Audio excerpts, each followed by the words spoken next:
নমস্কার, সোমালিয়াস ক্রিয়েশনে আপনাদের সবাইকে স্বাগত জানাই। আজকে আমি ড্রাই ফ্রুট ও খেজুরের লাড্ডু তৈরি করে দেখাবো। খুব সহজেই এটা তৈরি করা যায়।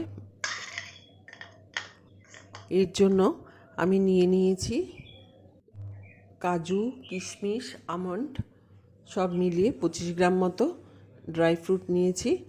আর নিয়েছি 14 থেকে 15টা খেজুর নিয়েছি।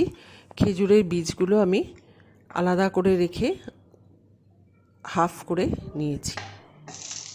এখন একটা ফ্রাইং প্যানে আমি 1 চামচ ঘি দিয়ে দিচ্ছি।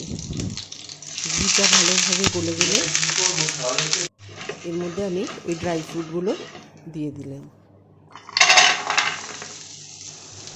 ঘিয়ের মধ্যে এই ড্রাই ফ্রুটগুলো আমি সামান্য ভেজে নিচ্ছি। এটা খুবই হেলদি এবং রোজ একটা করে খেলে কিন্তু একদম ফিট থাকবে। আমার হালকা করে ঘিয়ে ভাজা হয়ে গেছে, খুব বেশি কড়া করে ভাজবো না।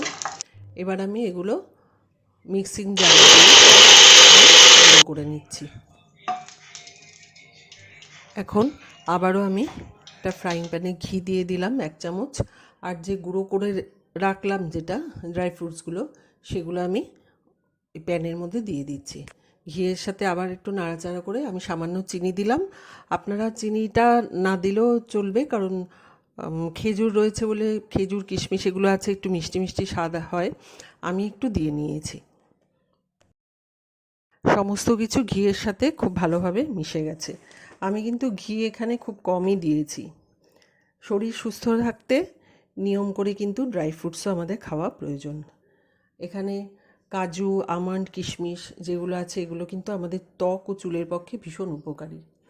দেখুন, আমি এবার একটু ঠান্ডা হলে হাতে অল্প ঘি মাখিয়ে চেপে চেপে আমি গোল করে লাড্ডুর আকারে করে নিচ্ছি।